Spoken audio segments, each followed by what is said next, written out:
दोस्तों, एक लड़का बेहद गरीब परिवार का होता है और लेबरी करने प्रतिदिन जाया करता था। कुछ ही समय बाद वो काफ़ी अमीर हो जाता है क्योंकि अभी तक उसने इतना पैसा नहीं देखा था। अब वो काफ़ी अमीर होने के साथ-साथ एक ठेकेदार भी हो गया था, जिससे कि उसकी आँखें बंद हो चुकी थी।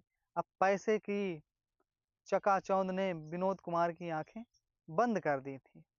वो ये समझ नहीं पा रहा था कि वो क्या कर रहा है, क्या नहीं कर रहा है। पैसे की चकाचौंध में दारू पीता था, पूरे दिन इधर-उधर घूमता था, अपने दोस्तों के साथ अय्याशी करता था। इस चक्कर में वो अपनी पत्नी को भी छोड़ देता है, जो कि अपनी पत्नी को 3 साल पहले ही विदा करके ले आया था। उस पत्नी को भी वो लड़का छोड़ देता है। दोस्तों, ये कहानी शुरू होती है अयोध्या शहर से फैजाबाद के पास एक छावनी से, जो कि छोटा-सा कस्बा होता है, जहाँ पर विनोद नाम का एक लड़का होता है।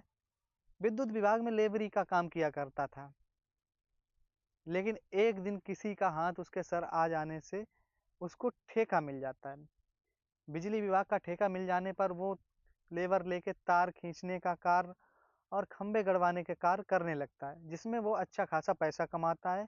अब पैसे की चकाचौंध में पूरी तरह अंधा हो चुका था। उसको कुछ भी समझ में नहीं आ रहा था कि वो क्या कर रहा है, क्या नहीं कर रहा है। अपने दोस्तों के साथ आवारागर्दी करता था, नशे में घूमता था, दारू पीता था। अब उसके पास कोई दूसरा काम नहीं था, ठेके से आने के बाद यही काम था।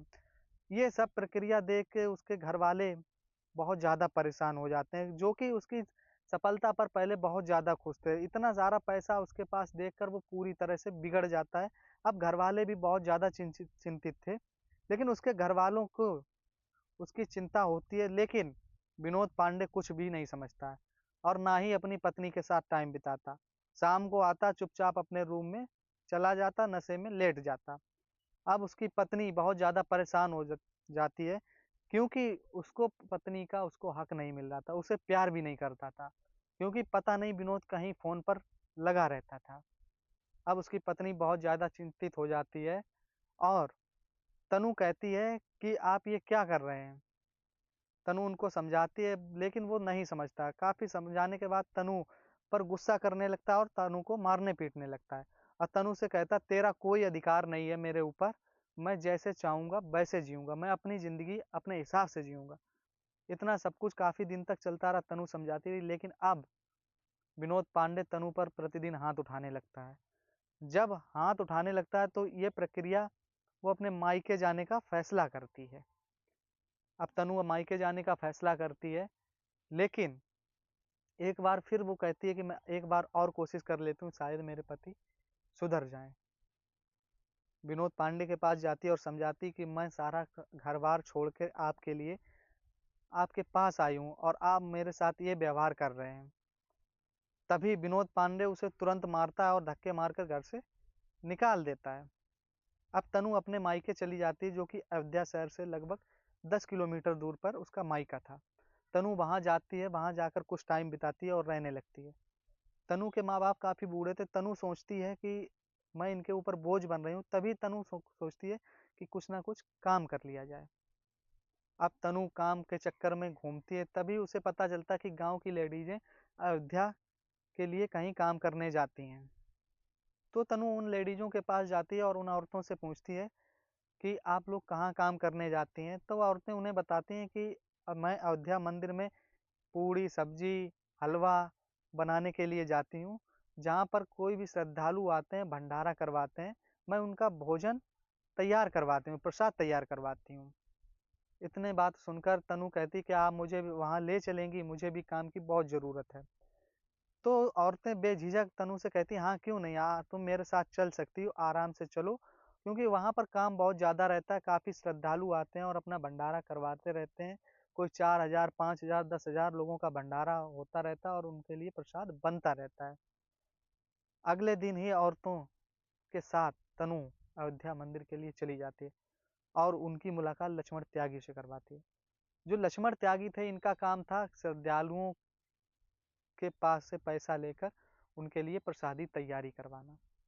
एक तरीके से मान लो तो प्रसाद तैयारी करने का ठेका लेते थे, क्योंकि लक्ष्मण त्यागी काफ़ी बड़े स्तर के थे, तो 2, 3, 4,000, 5,000, 10,000 लोगों का प्रसादी तैयार करवाते थे। लक्ष्मण त्यागी 1, 2, 3, 4, 500 वाले लोगों का प्रसाद नहीं तैयार करवाते थे, क्योंकि लक्ष्मण त्यागी के नीचे लगभग 50 से 60 लोग काम किया करते थे। लक्ष्मण त्यागी तुरंत उस तनु को अपने पास रख लेते हैं और कहते हैं कि तुम कल से काम पे आ जाना। तनु अगले दिन से काम पर जाने लगती है। तनु को पता चलता है कि लक्ष्मण त्यागी 2-3-400 लोग वाले लोगों का प्रसादी नहीं लेते। तभी तनु के दिमाग में आइडिया आता है क्यों ना हम इस काम को करने लगें। 3-4-500 लोगों का प्रसादी हम तैयार करवाने लगे। तभी तनु ये काम करने में लग जाती है और 300-400 लोग वाले लोगों का श्रद्धालुओं का ठेका लेने लगती है और उनका प्रसाद तैयार करवाने लगती है। यह प्रक्रिया काफी दिन तक चलती रहती है। अब तनु पूरी तरह से 1000-2000 रुपए रोज तैयार कर लेती थी, अपने अच्छे से गुजारा कर रही थी।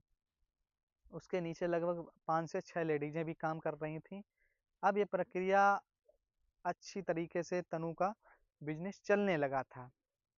तभी उधर विनोद पांडे छावनी शहर से अयोध्या घूमने के लिए आता है। लगभग अयोध्या आने पर वो 2-3 दिन वहां रुकता है और उसको बड़ा ही शांति महसूस होती है। तभी विनोद पांडे सोचता है कि कुछ दिन और रुक लिया जाए। अयोध्या मंदिर में भंडारा चल रहा था। विनोद पांडे भंडारा पाने के लिए जाता है और उसके मन में भी आता क्यों ना वो भंडारा करवाए। तभी वहाँ प्रसादी परस रहे एक लड़के से पूछता है, क्यों भाई मैं यहाँ भंडारा करवाने चाह रहा हूँ, कैसे होगा, मुझे पूरी प्रक्रिया बता दो, प्रोसेस बता दो। तभी वो लड़का कहता है, ठीक है, आप अगर भंडारा करवाना चाह रहे हैं बहुत अच्छी बात है, आप प्रसाद ग्रहण कर लीजिए, उसके बाद आप मैं यहीं पे हूँ, आप मुझसे मिल लीजिए। इतना कहकर लड़का वहां से चला जाता है। तब प्रसाद ग्रहण करने के बाद विनोद पांडे उस लड़के के पास जाते हैं और लड़का उनको विनोद पांडे लक्ष्मण पांडे के पास ले जाता है। तभी लक्ष्मण त्यागी पूरी बात सुनते हैं और उनसे कहते हैं कि आप कितने लोगों का भंडारा करवाना चाहते हैं। विनोद पांडे बताता है कि मैं लगभग 200 से 300 लोगों का भंडारा करवाना चाहता हूँ। तो लक्ष्मण त्यागी साफ तौर पर सीधे मना कर देते हैं कि देखो भाई, मैं इतने लोगों का भंडारा नहीं करवाता हूँ, इतने लोगों का प्रसाद नहीं तैयार करवाता हूँ, मेरे पास बहुत ज़्यादा वर्कर हैं, उनका खर्चा बहुत ज़्यादा आ जाता है, इसलिए मैं बड़े स्तर का काम करता हूँ। मैं 2000, 3000, 5000, 10,000, 20,000 लोगों के प्रसादी तैयार करवाता हूँ। तभी बाहर आते ही लड़का पूछता है, हो गई बात? तो विनोद पांडे कहते हैं कि उन्होंने तो मना कर दिया। तो लड़का पूछता है, आपको कितने लोगों का भंडारा करवाना है? लड़के को बताते हैं कि मुझे लगभग 200 लोगों का भंडारा करवाना है। तो लक्ष्मण त्यागी जो लड़का लक्ष्मण त्यागी के पास ले गया था, वो लड़का कहता है विनोद पांडे से, यार आप मुझे पहले बता देते कि 200 लोगों का भंडारा करवाना है तो मैं आपको एक दीदी के पास ले चलता, छोटे मोटे भंडारा वही करवाती थी। अब वो लड़की कोई और नहीं, विनोद पांडे की पत्नी थी, जो इस भंडारे का ठेका लिया करती थी। वो लड़का फोन लगाता है और पूछता है, दीदी आप कहाँ हैं? तभी तनु कहती कि आज मैं घर पे हूँ, कोई काम नहीं था तो आज मैं घर चली आई हूँ। तो लड़का कहता है कि दीदी अगर आप आ जाएं तो एक लोग 200-300 लोगों का भंडारा करवाना चाह रहे हैं। तो तनु का घर लगभग अयोध्या शहर से 10 किलोमीटर दूर था। तो तनु कुछ ही समय बाद वहां आ जाती है और एक दूसरे को देखते ही विनोद के पैरों के तले जमीन खिसक जाती है। अब कोई दूसरे से बोल नहीं रहा था। काफी समय एक दूसरे को देखते रहे और उसके बाद विनोद ही बोलता है, कहता है तुम यहाँ काम कर रही हो?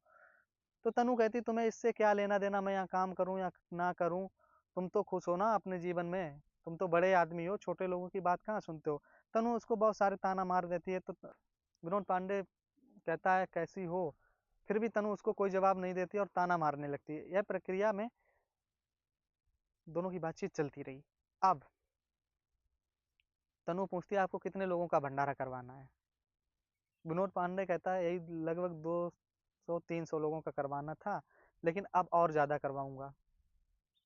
फिर भी तनु पूछती है, और ज्यादा क्यों करवाएंगे? तो तनु से कहता है विनोद पांडे की, मुझे पूरा भरोसा था कि एक दिन तुम मुझे मिल जाओगी। तनु कहती है, हाँ तुम्हें पता था कि एक दिन मैं मिल जाऊंगी, लेकिन तुम्हें मेरा घर नहीं पता था, तुम्हें माँ बाप नहीं पता थे कि मैं कहाँ रहती हूँ, तुमने एक बार फोन भी नहीं किया, ना एक बार घर आए, जैसे कि मैं तुम्हें धक्का देकर अपने घर से निकाल देती।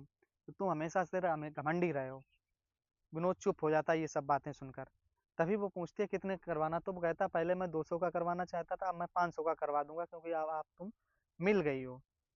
दोनों वहां से चले जाते हैं और एक जहाँ पर तनु किचन का लिए कमरे लिए थी, अपना किचन बनाए हुए थे, वहां पहुंचते हैं और तनु उस विनोद को बताती है कि मैं यहाँ पर प्रसादी तैयार करवाती हूँ, आपको एक लिस्ट दे रही हूँ, ये लिस्ट आप सामान लेकर आइए। तभी विनोद कहता है कि आप भी मेरे साथ चलिए ना।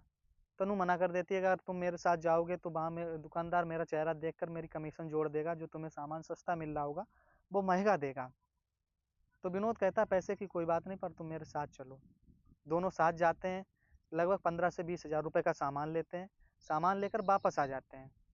अब तनु अपने वर्करों को फ़ोन करती है, जो 5-6 लेडीज़ें तनु के साथ काम किया करती थीं।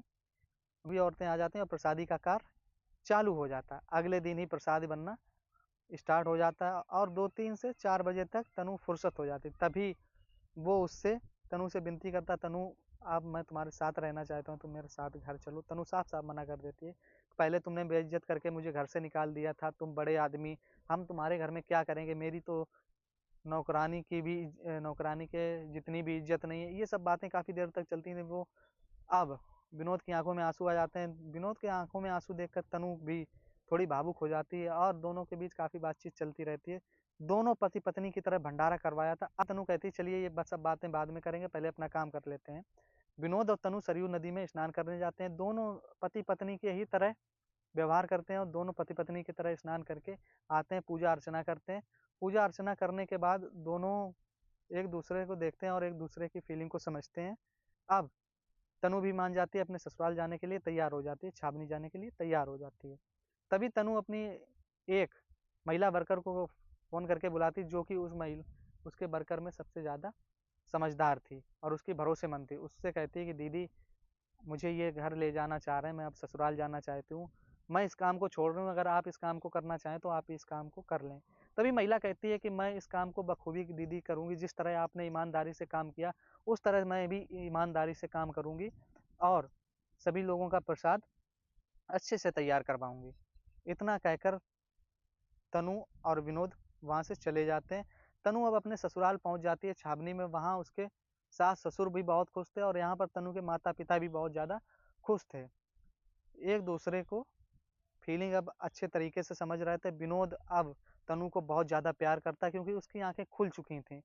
दोस्तों, कभी-कभी क्या होता है ना कि पैसे की चकाचौंध में लोग अपनों को भुला देते हैं। सगे भाई के नहीं होते, माता-पिता को भुला देते हैं और गलत संगत में पड़ के अपने जीवन को, हँसता-खेलता जीवन को बर्बाद कर लेते हैं। दोस्तों, ये कहानी कैसी लगी हो? अगर आपको मेरी कहानी अच्छी लगी हो तो चैनल को सब्सक्राइब कर लें और बेल आइकन दबाना ना भूलें। धन्यवाद।